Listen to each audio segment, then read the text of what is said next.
hidden under the estate like a secret shrine, was Victor Lanston's Get your black ass out of my VIP section before I have security drag you out like the trash you are. Gregory Hayes stood over the 18-year-old girl. His voice dripped with contempt. Diana Carter looked up calmly. Sir, there's been a misunderstanding. I have an invitation. I don't care what piece of paper you stole. This lounge is for people worth actual billions, not charity cases. He grabbed her arm. The room went silent. Gregory yanked her toward the exit. Her heel caught on the marble. Champagne glasses shattered. Phones came out. 200 guests watched in shock. But nobody moved to help. Diana whispered, "You're making a mistake." Gregory laughed. "The only mistake is you being here, little girl." What happened next cost him $20 billion. 30 minutes earlier, Diana Carter had walked into the Plaza Hotel's grand ballroom with butterflies in her stomach. This was her first major charity gala. Her father had invited her as a graduation gift, a chance to see his world before she left for Stanford in the fall. The annual Tech Innovation Gala wasn't just any fundraiser. Tickets cost $50,000 per plate. The guest list read like a Forbes Billionaire ranking. CEO in the heart of Bel-Air, beyond iron gates taller than most dreams, O's, venture capitalists, political donors, old money and new tech wealth mingling under crystal chandeliers. Diana wore a custom black Valentino gown her father had surprised her with for her 18th birthday last month. The diamond earrings had belonged to her grandmother, a woman who'd worked as a maid her entire life so her children could go to college. Diana touched them gently, a reminder of how far her family had come. She checked her phone, a text from her father. "Running 20 minutes late, board meeting running over, major announcement tonight, stay in VIP, important clients there, love you sweetheart." Diana smiled. Her father, James Carter, was the CEO of Carter Global Enterprises. The company was valued at $45 billion, but at home, he was just Dad, the man who still made her pancakes on Sunday mornings and cried at her high school graduation. She'd learned early not to lead with his name. Her father had taught her that. "Let people see Diana first," he'd say. "Not James Carter's daughter. You have your own light." So when she approached the VIP lounge entrance, she simply showed her platinum invitation to the manager, a woman named Rachel Thompson. Rachel's face brightened. "Ms. Carter, we've been expecting you. Your father's table is ready. Right this way." The VIP section was separated by velvet ropes. Floor-to-ceiling windows overlooked Central Park. A jazz quartet played softly in the corner. Ice sculptures shaped like circuit boards gleamed under strategic lighting. Servers moved silently with trays of caviar and vintage champagne. Diana noticed she was the youngest person there by at least 20 years, and the only black woman in a sea of older white men in tuxedos. She found her father's table. The nameplate read, "James Carter, Carter Global Enterprises," in elegant script. She sat down, suddenly aware of the eyes on her. Across the room, Gregory Hayes noticed her too. Gregory was 52, though he looked older. Years of hostile takeovers and leveraged buyouts had etched lines into his face. He built his $8 billion real estate empire through aggression and intimidation. Hayes Development Corporation owned properties in 30 states. His reputation preceded him. Ruthless in negotiation, cruel to competitors, generous only when cameras were watching. Tonight, he'd come with his son Brandon, 26, who followed his father like a shadow. Both wore matching Patek Philippe watches worth more than most people's houses. Gregory leaned toward Brandon. "That girl at the Carter table. Who let her in?" Brandon glanced over. "Maybe she's someone's assistant?" "Assistant?" Gregory's lip curled. This used to be a room for people who built empires, not participated in them. He watched Diana check her phone, smooth her dress, look around nervously. Everything about her screamed youth, inexperience, someone who didn't belong. What Gregory didn't see was the platinum invitation on Diana's lap, or the acceptance letter from Stanford in her purse, full scholarship, ranked top 5% of her class, or the fact that she'd spent the last 2 years building a non-profit focused on renewable energy access in underserved communities. He saw only what he wanted to see: a young black woman in a space he believed was his. At the next table, Elizabeth Bennett, the event coordinator, whispered urgently into her headset. "Yes, confirmed James Carter is announcing the Southeast Asia Partnership tonight. $12.8 billion contract. The biggest deal of the decade. Hayes Development is one of 2 finalists." Gregory overheard. His eyes lit up. This was it. The deal he'd been chasing for 18 months. The one that would cement his legacy. Make Hayes Development truly global. He didn't notice Diana's phone light up with another text from her father. Didn't see her smile at the message. Didn't realize that the shy 18-year-old girl sitting alone was the daughter of the man who held his future in his hands. Rachel Thompson approached Diana with a glass of sparkling water. "Your father should be here soon. Can I get you anything while you wait?" "I'm fine, thank you." Diana's voice was soft but clear, polite, the way her parents had raised her. Rachel hesitated. "Ms. Carter, I should mention, Mr. Hayes over there can be difficult. If he approaches you, just stay calm. Your father deals with people like him all the time." Diana nodded, not fully understanding. She'd grown up somewhat sheltered. Her father had worked hard to give her a childhood free from the racism and microaggressions he'd faced building his empire. She knew they existed. She wasn't naive, but she'd never experienced them so directly. Not yet. Gregory drained his scotch. He'd been drinking since the cocktail hour. Not enough to be drunk, but enough to feel emboldened, invincible. "Brandon, stay here." He stood, adjusting his tuxedo jacket. "I'm going to handle this situation before it becomes embarrassing for everyone." Brandon looked uncomfortable. "Dad, maybe we should just..." "Don't be soft. This is how you maintain standards." Gregory crossed the VIP lounge with purpose. His footsteps were heavy, deliberate. Other guests sensed something was about to happen, and conversations quieted. Diana looked up as his shadow fell across the table. "Excuse me, miss?"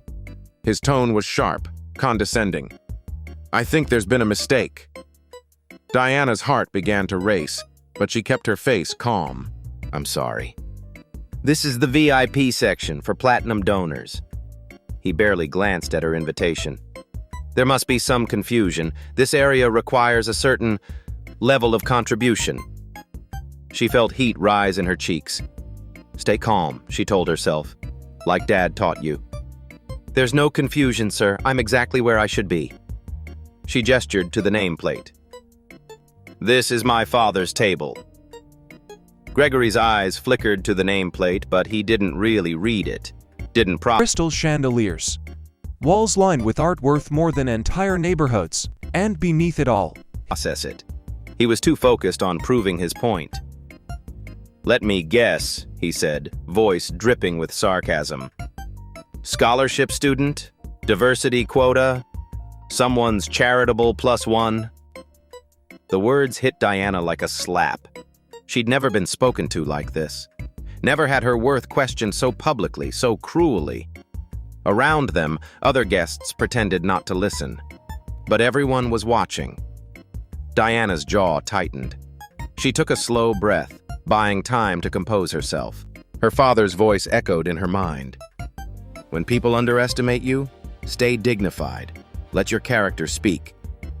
"Sir, I'm a platinum donor with every right to be here." Her voice remained steady despite the trembling in her hands. Gregory laughed, a cold, mocking sound that carried across the lounge. "Platinum donor? You're what, 18? 20? What do you do, post on social media about empowerment?" Several guests nearby shifted uncomfortably. Rachel Thompson started forward, then stopped. Her job depended on keeping donors happy. and Gregory Hayes donated $5 million annually. Diana felt tears threaten, but refused to let them fall. "I'm asking you politely to leave me alone." "You're asking me?" Gregory's voice rose. He turned to address the nearby tables. "Can you believe this? They're letting anyone in now. Standards don't mean anything anymore." Brandon Hayes appeared at his father's elbow. "Dad, maybe we should stay out of this, Brandon. I'm teaching this girl about respecting her betters." The word girl landed like a weapon. Diana was 18, legally an adult, but in that moment, Gregory wielded her youth like evidence of unworthiness. Her phone buzzed. The screen lit up. "Dad calling." She reached for it, desperate to hear her father's voice, to have someone defend her. Gregory's hand shot out and snatched the phone from the table. "Hey!" Diana stood abruptly. "That's my property." "Your daddy can't help you here, sweetheart." Gregory held the phone just out of her reach, taunting her. The screen showed James Carter's name. Gregory glanced at it, but the name didn't register. Just another contact. Another nobody. He answered the call and immediately hung up. Diana's eyes widened in shock and anger. "You just hung up on my father!" "Good. Maybe now you'll learn some manners and leave quietly." Something shifted in Diana's expression. The polite, nervous girl disappeared. Her spine straightened. Her voice dropped, becoming eerily calm. "Sir, I'm going to ask you one final time. Return my phone and walk away." Gregory leaned in close, invading her space. His breath smelled of expensive scotch. "Or what? You'll cry? File a complaint? Little girls like you need to learn their place." Diana reached for her phone. Gregory grabbed her wrist, not gently.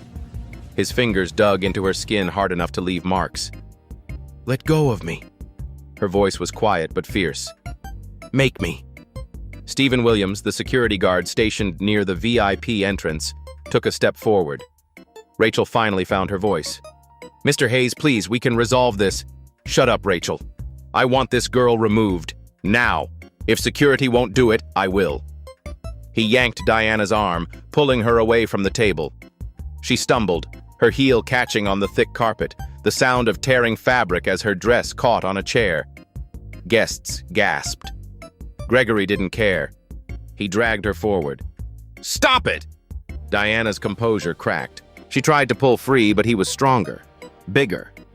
"I'm 18 years old. What are you doing?" "Teaching you a lesson about where you belong." They'd moved 15 feet across the lounge now. Other VIPs watched in stunned silence. Phones came out, not to help, but to record. The modern instinct. Document, don't intervene. Diana's designer heel snapped. She nearly fell. Gregory kept pulling. A champagne flute toppled from a nearby table, shattering on the marble floor. The crystal explosion punctured the shocked silence. Brandon stood frozen, face pale. Rachel clutched her tablet, paralyzed. Stephen Williams spoke into his radio, urgently calling for backup. Diana felt humiliation burn through her. Tears finally spilled over. She was being dragged like a criminal, like she was nothing, in front of hundreds of people. And nobody was stopping it. "You're hurting me," she said, voice breaking. "You should have left when I told you to." They were nearly at the VIP entrance when the main doors burst open. A voice cut through the room like a blade. "Gregory Hayes." The words were spoken quietly, but they carried absolute authority. Everyone froze. Gregory's hand went slack on Diana's arm. He turned slowly. A man stood in the doorway, 58 years old, 6 feet tall, impeccably dressed in a midnight blue suit. His face was a mask of controlled fury. Behind him stood 3 others, 2 men in expensive suits, 1 woman with a tablet, all looking at Gregory with expressions ranging from shock to disgust. The room had gone completely silent. Even the jazz quartet had stopped playing. Diana's sob of relief was audible. "Dad!" Gregory's face drained of color.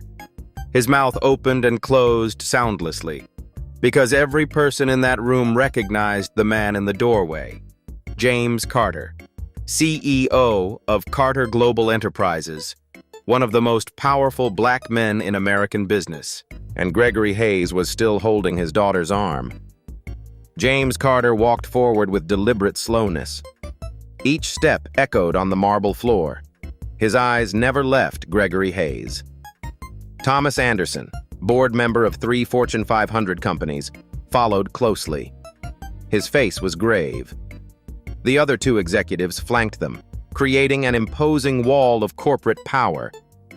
Gregory finally released Diana's arm. She stumbled backward, cradling her wrist where red marks were already forming. Her mascara had run. Her dress was torn at the hem. One shoe was broken. She looked like exactly what she was, a frightened 18-year-old girl who'd just been assaulted. James reached his daughter first. His hands were gentle as he steadied her. "Are you hurt?" Diana shook her head, unable to speak. Relief and humiliation warred on her face. James looked at her wrist. His jaw clenched. When he turned back to Gregory, his voice was deadly calm. "Remove your hand from my daughter." "Oh, wait, you already did, because you just realized who she is." Gregory's mouth worked soundlessly. His face had gone from red with anger to white with shock. "Mr. Carter, I didn't know." "Didn't know what? That she's my daughter? That changes whether assault is acceptable?" The word assault landed like a bomb. Guests gasped. Phones were definitely recording now. Brandon Hayes finally moved, grabbing his father's arm. "Dad, we need to—" "Get off me, Brandon!" Gregory shook him off, trying to regain composure. His mind was racing. Damage control. Spin this somehow. "Mr. Carter, sir, this is clearly a misunderstanding." Ini Aventador SVJ. It was more than a car. It was his resurrection. "Your daughter didn't identify herself." "She shouldn't have to." James's voice cut like ice. "She had an invitation. Her name on the guest list. A reserved seat with my nameplate. What more did she need? Oh, I know. The right skin color. The right age. Your permission." Rachel Thompson had materialized beside them, tablet clutched to her chest. "Mr. Carter," I tried to explain, but Mr. Hayes— James held up a hand. "Rachel, I know. You were scared of losing your job." "I understand."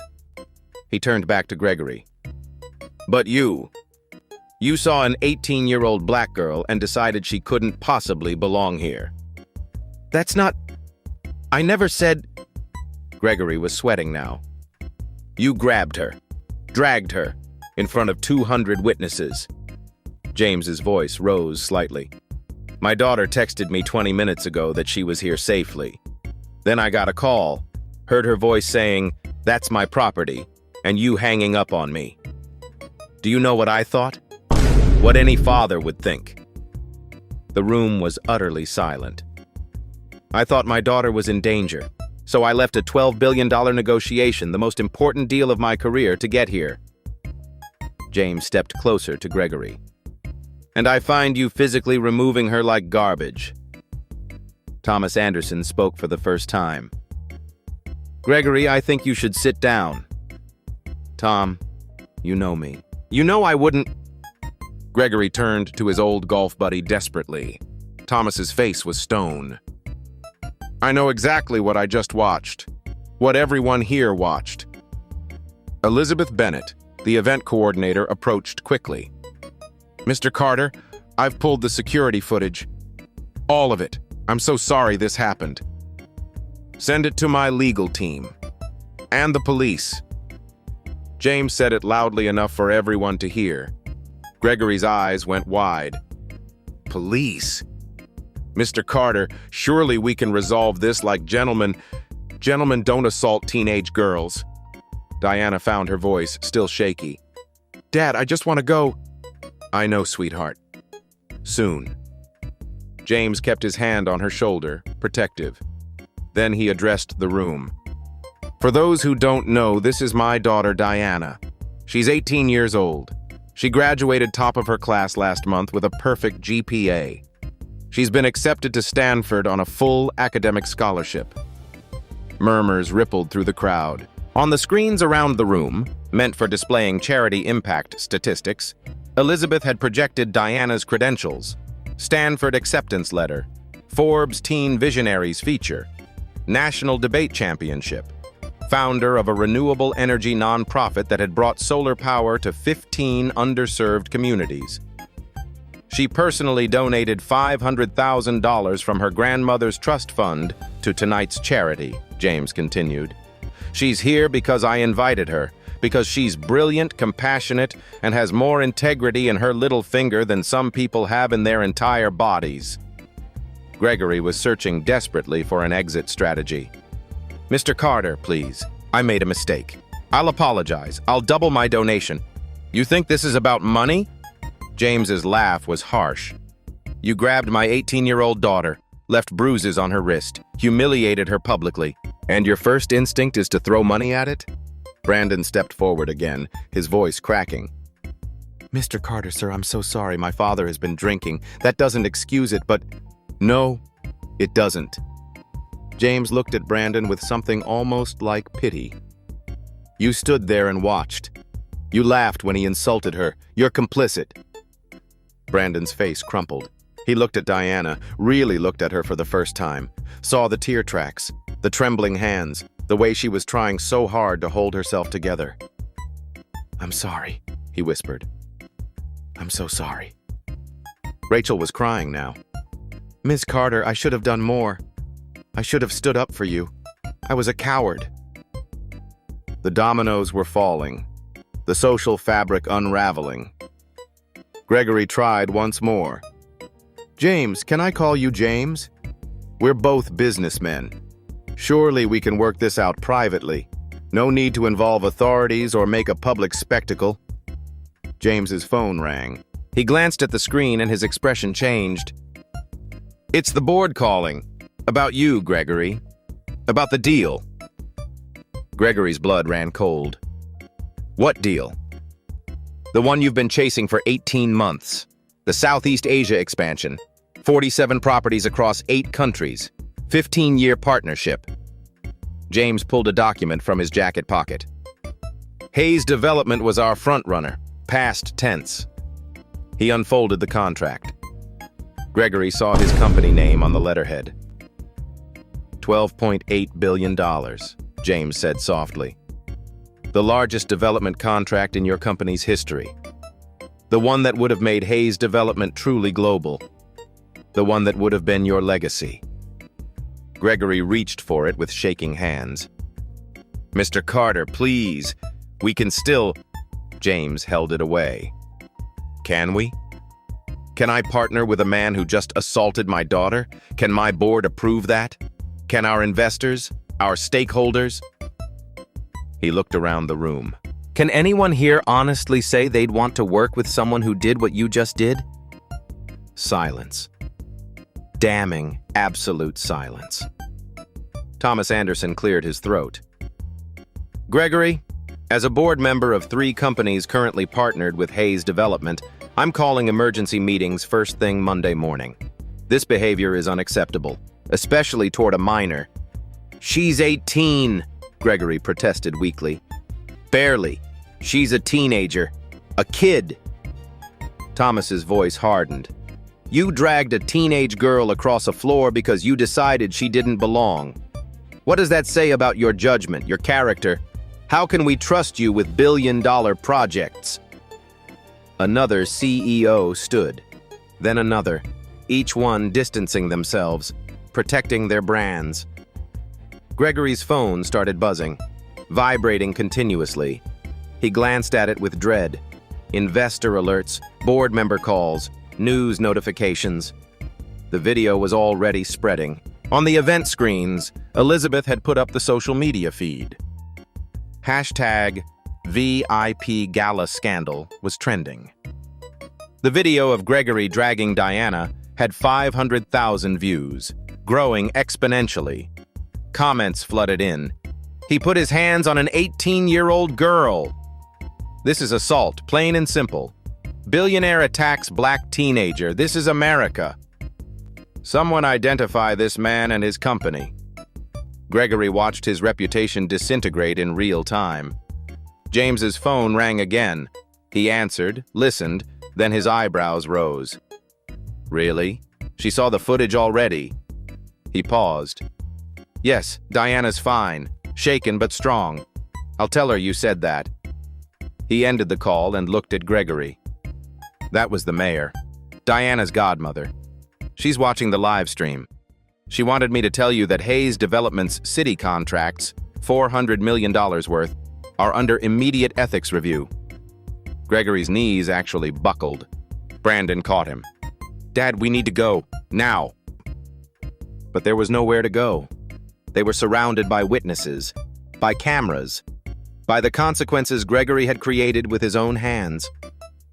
Diana spoke again, stronger this time. Mr. Hayes, do you understand what you did? Gregory looked at her, really looked at her, for the first time. Saw not a stereotype or an intruder, but a terrified teenager he'd brutalized. I thought, his voice broke. I thought you didn't belong. Why? Diana's question was simple but devastating. Because I'm young? Because I'm black? Because I'm a woman? Which one made you think assault was justified? Gregory had no answer. You saw me and made a choice, Diana continued. You chose to assume, to demean, to physically harm. You chose violence over conversation, power over decency. Her voice, hidden under the estate like a secret shrine, was Victor Lanston's grew steadier with each word. The room hung on every syllable. I'm 18 years old. I just graduated high school. I came here to support a charity and spend time with my dad before I leave for college. Tears streamed down her face now, but her voice didn't waver. And you treated me like I was nothing, like I was trash to be removed. The silence that followed was deafening. James put his arm around his daughter. We're going to press charges, civil and criminal.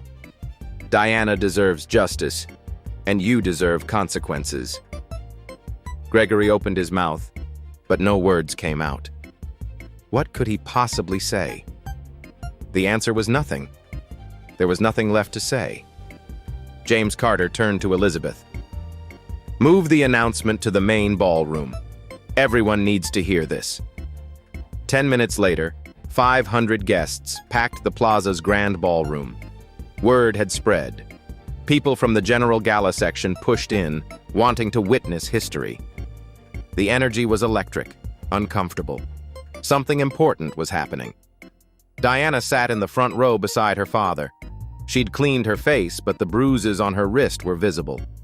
Someone had given her a pashmina to cover her torn dress. She looked small in the massive chair. Young. Vulnerable. Gregory and Brandon stood to the side, surrounded by a wall of security guards. Not for protection, for containment. Gregory's phone hadn't stopped buzzing. He'd stopped looking at it. The screens throughout the ballroom showed the security footage on loop. The grab, the drag, Diana stumbling, her broken heel, over and over. 47 million people would eventually watch that video, but right now, it was just beginning.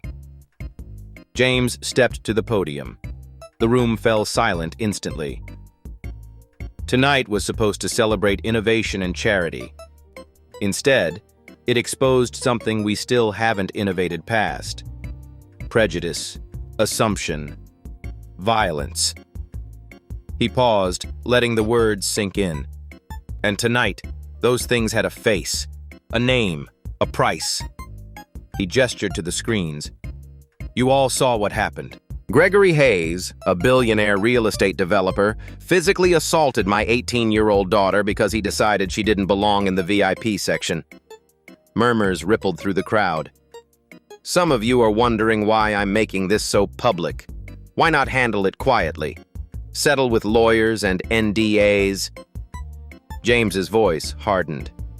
Because silence protects abusers. Because private settlements let this behavior continue. Because my daughter isn't the first, and unless we act, she won't be the last. He pulled out a folder. Thick, official.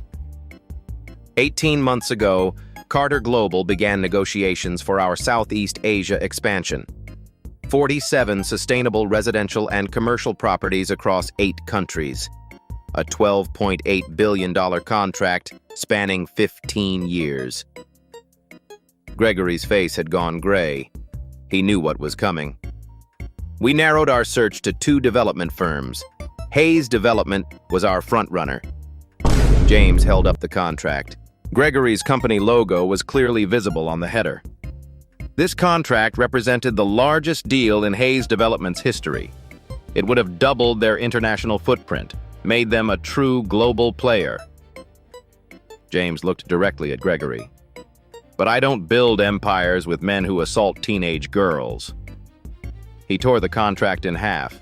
The ripping sound echoed through the ballroom. Gasps, camera flashes, someone shouted. Gregory made a sound like he'd been punched. His hand clutched his chest. "No," he whispered. "Please, no." James wasn't finished.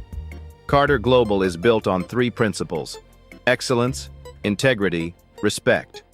What happened tonight violated all 3. I will not partner with someone who treats people, especially young black women, as disposable. Thomas Anderson stood from his seat.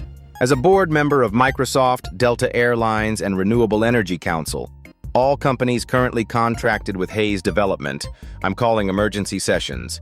Combined, our contracts with Hayes total $3.9 billion, all under review.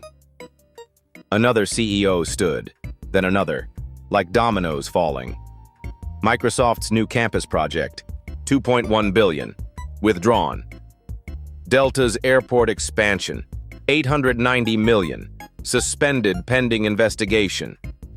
Green certification for all Hayes properties, revoked. Gregory was hyperventilating. Brandon gripped his father's arm, looking terrified. The screens updated with a running tally. Carter Global contract, minus $12.8 billion. Microsoft campus, minus $2.1 billion. Delta expansion, minus $890 million. 3 partnerships, minus $1.4 billion. Stock price projection, minus $3.2 billion.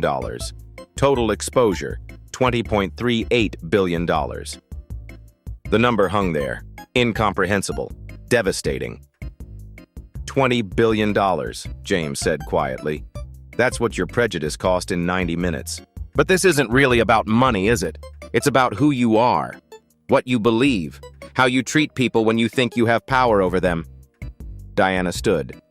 The room focused on her immediately. James stepped back, giving her the podium.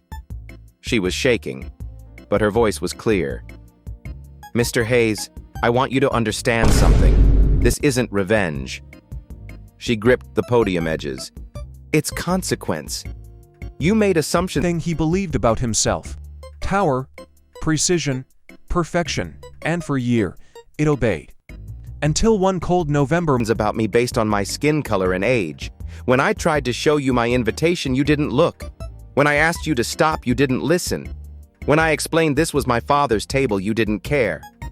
Her voice grew stronger. You used physical force against an 18-year-old girl because I didn't comply with your prejudice. You did it publicly, arrogantly, because you thought your money and your skin color protected you from consequences. The ballroom was absolutely silent. Every eye on this teenage girl who'd been humiliated an hour ago and was now addressing 500 of the country's most powerful people. I didn't tell you who my father was because I wanted to be judged on my own merit. I wanted people to see Diana, not James Carter's daughter. Her voice cracked slightly. But you didn't see me at all. You saw a stereotype, a threat to your comfortable space, something to be removed. Gregory tried to speak. I'm sorry. Don't interrupt her. James's voice was sharp as a blade. Diana continued. I'm 18 years old.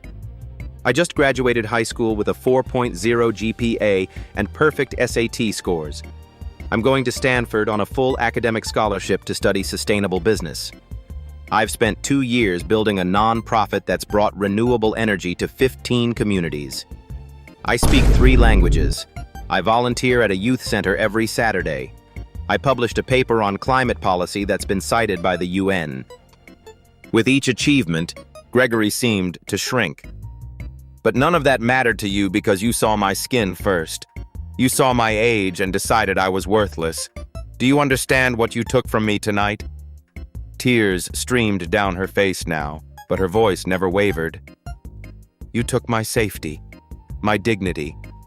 You made me feel small and scared in front of hundreds of people. You put your hands on me, hurt me, and everyone just watched. She turned to face the audience. Some of you saw it happen. You recorded it on your phones. But how many of you tried to stop it? The shame in the room was palpable. People looked away. That's the real problem. Not just people like Mr. Hayes who commit these acts, but everyone who sees and does nothing, everyone who's too uncomfortable to intervene, too worried about causing a scene or offending a donor. Rachel Thompson stood up, tears streaming down her face. You're right. I'm so sorry, Diana. I was a coward. I should have protected you. Stephen Williams, the security guard, stood next. I called for backup, but I should have stepped in immediately. I failed you. One by one, people stood, apologizing, taking accountability. Brandon Hayes stepped forward, away from his father. His voice shook. Ms. Carter, I don't expect forgiveness. I stood there. I laughed at my father's comments. I was complicit in your assault. He pulled an envelope from his jacket. This is my resignation from Hayes Development, effective immediately. I can't represent a company or a man who does what I witnessed tonight. He walked to the podium and handed the envelope to his father. Gregory stared at it, then at his son. Brandon, don't. Dad, look at what we did. What you taught me to do. Brandon's voice broke. I don't want to be that person anymore. The screens updated again. Social media metrics. Hashtag VIP Gala. Scandal. 5 million views in 45 minutes. Trending #1 globally. 47,000 retweets. News coverage. CNN, BBC, Al Jazeera Hayes. Development stock. Down 34% in after-hours trading. James's phone rang. He glanced at it and his expression changed. It's the board. Hayes Development's board. Gregory's head snapped up, eyes wide with desperate hope. James answered on speaker. This is James Carter. A woman's voice, cold and professional. Mr. Carter, this is Patricia Morrison, lead board member of Hayes Development. We've been watching the live stream. We're calling an emergency session for tomorrow morning at 8 a.m. We're voting to remove Gregory Hayes as CEO. Gregory collapsed into a chair. No, please. The vote is 8-1, Gregory. You're out. Patricia's voice softened slightly. What you did tonight was unconscionable. We cannot allow Hayes Development to be represented by someone capable of assaulting a teenager. The liability alone, never mind the moral bankruptcy. She paused. Mr. Carter, Mrs. Carter, on behalf of the board, I apologize. This doesn't undo what happened, but we want you to know the consequences are real. The call ended. The screens showed the stock price dropping further. Down 48%. Investor lawsuits filed. 3 major banks calling in loans. Gregory sat there, watching his empire crumble in real time. Everything he'd built over 30 years. Gone. because of 90 seconds of prejudice and violence. James returned to the podium. I want everyone to understand something. This isn't just about Gregory Hayes. He's a symptom of a larger disease. He pulled up statistics on the screens. 64% of Black professionals report being mistaken for service staff. 58% have experienced physical intimidation in professional settings. 73% of Black teenagers report discrimination in spaces meant for networking or advancement. Only 3.2% of Fortune 500 executives are Black women. This happens every day. The only difference tonight was that Diana had a powerful father who could demand accountability. But what about all the young Black women who don't? What about the countless people dismissed, grabbed, humiliated with no cameras recording? No billionaire father to tear up contracts? The room sat in heavy silence. So here's my challenge to everyone in this room. You're leaders, influencers. You shape culture and policy. James's voice rose with passion. What are you going to do? Will you implement real consequences in your companies? Will you intervene? Warning, it didn't. Victor slid into the leather driver's seat. Press the ignition. Click. Silence. At first, he frowned. When you see this happening? Or will you keep recording and doing nothing? Linda Anderson, CEO of Anderson Development Group, stood. She was a Black woman in her 50s, elegant and accomplished. Mr. Carter, Carter Global was considering 2 firms for the Southeast Asia project. Hayes Development was one.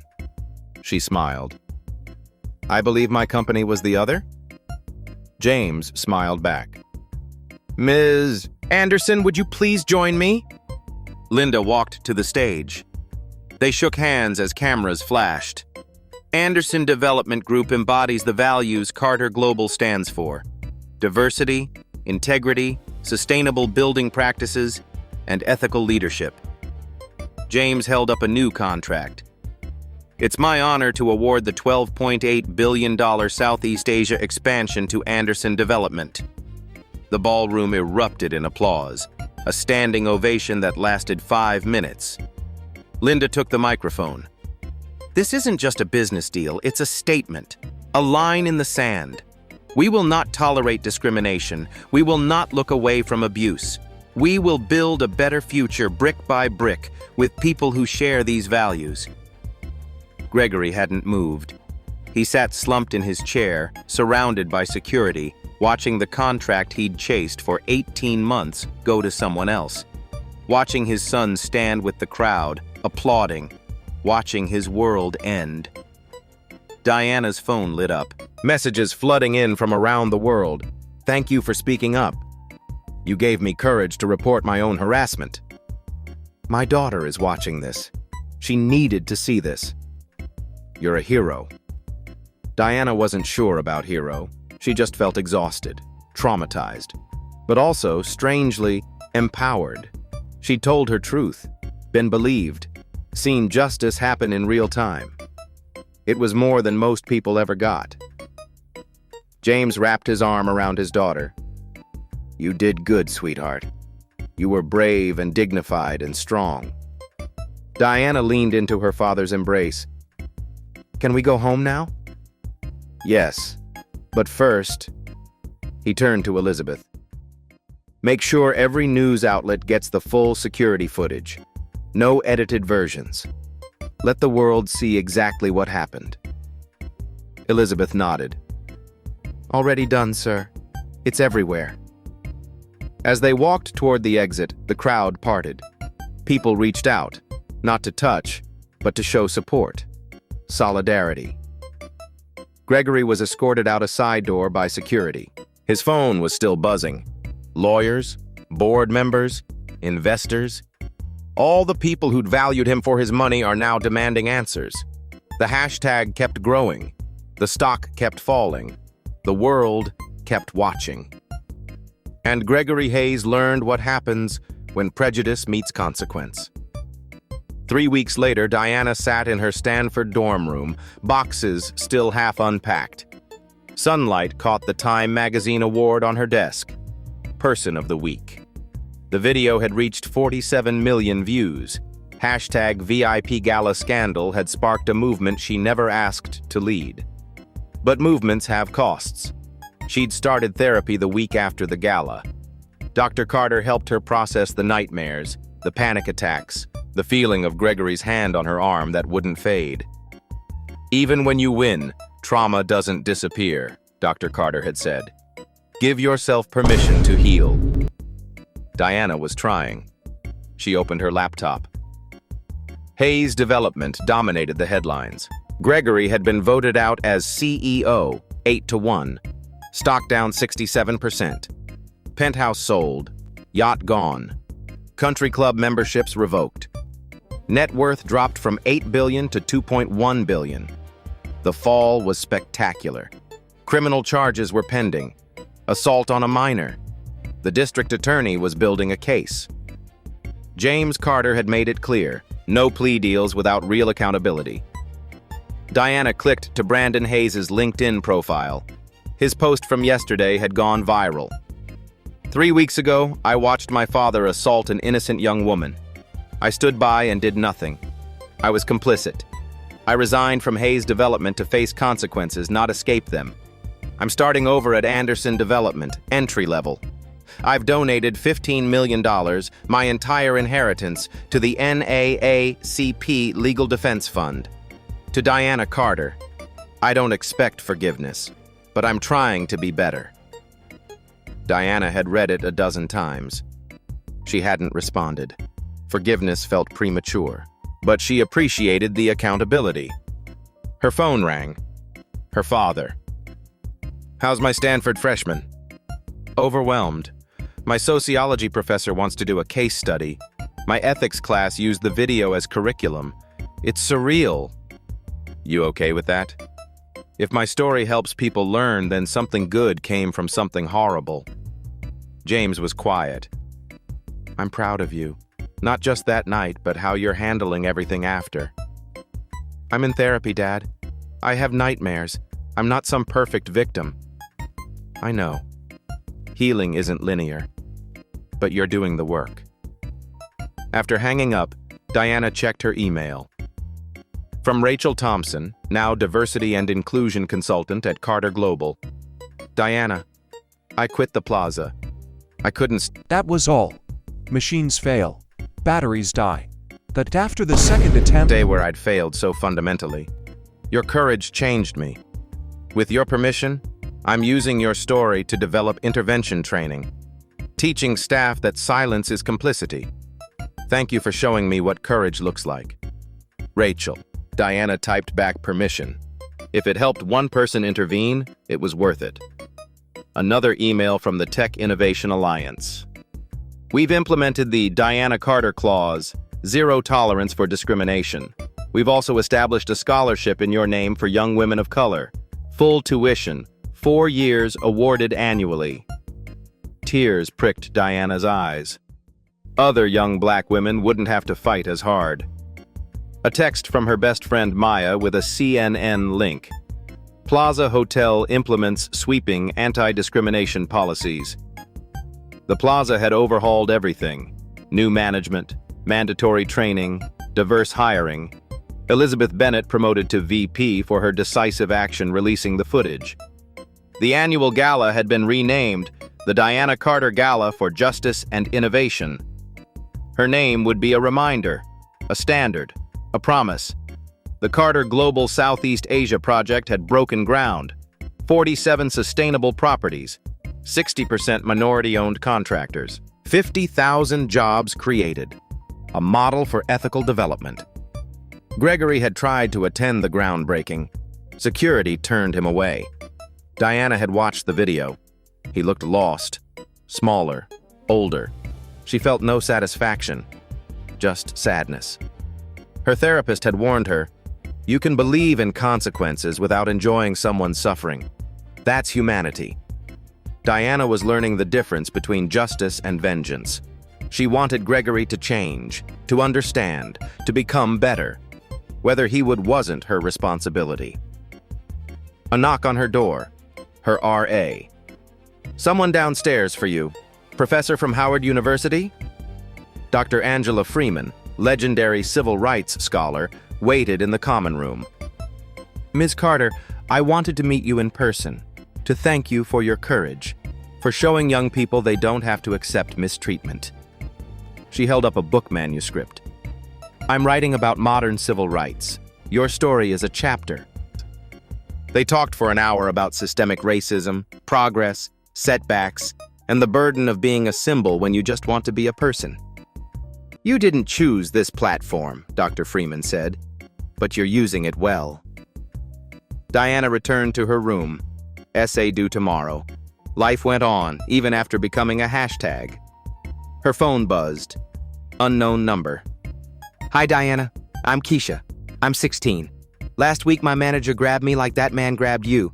I recorded it, reported it. He got fired. I did it because I saw you do it. Thank you for showing me I could. Diana sat on her bed and cried, not from sadness, from the weight and the hope. Because Keisha spoke up, because systems were changing, because her pain had purpose. She texted back, Keisha, I'm so proud of you. You're brave. You matter. Keep speaking your truth. Then she opened her laptop and started her essay. The world was different now, not fixed, not healed, but different. And Diana Carter, 18 years old, freshman at Stanford, survivor and symbol, was learning to live in that difference. Learning that courage doesn't erase trauma, that justice doesn't erase pain, that being strong doesn't mean being okay, but it meant something. It meant the next Keisha would speak up, the next Rachel would intervene, the next Brandon would choose differently than his father. Diana looked at the award on her desk, then at the acceptance letter on her wall, then at the message from Keisha on her phone. She took a breath, and she kept going. Gregory Hayes lost $20 billion in 90 minutes. But this story isn't really about money. It's about the cost of assumptions, the price of prejudice, the weight of violence against those we deem powerless. Every day, Black professionals face what Diana faced: the suspicious looks, the demands to prove they belong, the microaggressions that accumulate like cuts, small individually but together devastating. 64% of Black professionals report being mistaken for service staff. 58% have experienced physical intimidation in workplace settings. 73% of Black teenagers report discrimination in professional spaces. Only 3.2% of Fortune 500 executives are Black women. These aren't just statistics. They're people, stories, dreams deferred or destroyed because someone decided they didn't belong. Diana had advantages most don't: a powerful father, financial security, witnesses with cameras, a platform to demand justice. But what about everyone else? What about the young Black woman at a job interview who's questioned about her qualifications? The teenager entering a networking event and being asked for her coat? The qualified candidate dismissed before speaking? What happens when there's no camera? No billionaire father? No viral video? Usually, nothing. The Gregory Hayeses of the world continue. The systems protect them. The silence enables them. That's what makes this moment different. Not because Diana got justice, though she did, but because her story forced a reckoning, made the invisible visible, turned private suffering into public accountability. The video was watched 47 million times, but more importantly, it was discussed, debated, used in training seminars and college classrooms, turned Hidden under the estate like a secret shrine was Victor Lanston's into policy changes and intervention protocols. The Diana Carter Clause now exists in hundreds of companies. Rachel's training program has been adopted nationwide. The scholarship will send young Black women to college for generations. One moment of courage created ripples that will touch millions. But here's what we must understand. This shouldn't have happened to Diana in the first place. We shouldn't need viral videos to believe victims. We shouldn't need billions in lost revenue to enforce consequences. We shouldn't need a powerful father to make assault matter. The system that created Gregory Hayes, that taught him his prejudice was acceptable, that his power made him untouchable, still exists. One scandal doesn't dismantle centuries of conditioning, but it starts conversations, and conversations create movements, and movements change systems. So here's the question for you, watching this story unfold. What will you do? Will you be the person who records but doesn't intervene? The one who stays silent to avoid discomfort? Rachel Thompson, frozen by fear of consequences? Or will you be the person who speaks up? Who steps between the aggressor and the victim? Who risks their comfort for someone else's safety? Because here's the truth. Most of you will witness something like this. Maybe not as dramatic. Maybe quieter. A dismissive comment. An inappropriate joke. Someone being excluded or diminished. In that moment, you have a choice. Diana's story shows us consequences are possible. That power can be held accountable. That speaking truth to cruelty matters. But it also shows us that justice required perfect conditions, documentation, privilege, public pressure. Most victims won't have that. They'll have you, your willingness to believe them, to support them, to use whatever privilege you have to amplify their voices and demand accountability. Change isn't just about punishing the Gregory Hayeses. It's about dismantling the systems that produce them, teaching our children that dignity isn't negotiable, that age and race and gender don't determine worth, that violence is never acceptable, regardless of who commits it. It's about creating spaces where 18-year-old Diana Carters can sit at tables without proving they belong, where their presence is welcomed, not questioned, where their safety is protected, not violated. Brandon Hayes made a choice. He saw his father's cruelty and chose differently. Donated $15 million, started over. That's redemption through action. Rachel Thompson made a choice. She admitted her cowardice and dedicated her career to ensuring others wouldn't repeat her mistake. That's accountability through service. What choice will you make? The next time you see someone being treated like Diana was treated, dismissed, grabbed, humiliated, what will you do? Will you record? Or will you intervene? Will you share the video? Or will you be the reason there doesn't need to be one? Diana Carter was 18 years old when a billionaire decided she was worthless. She survived. She spoke up. She changed the world. But she shouldn't have had to. None of them should. So I'm asking you, have you ever stayed silent when you should have spoken? Have you ever assumed someone didn't belong based on how they looked? Have you ever prioritized comfort over courage? And more importantly, what will you do differently tomorrow? Share this story, not for the drama, not for the satisfaction of watching the powerful fall. Share it as a mirror, a challenge, a call to action. Because power reversal makes compelling content. But lasting change requires all of us reversing the systems that made this moment necessary. The question isn't whether you enjoyed watching Gregory Hayes lose everything. The question is, what are you willing to risk to make sure the next Diana doesn't have to fight this hard for basic dignity? Comment below. Tell me your story. Tell me your commitment. Tell me how you'll be different.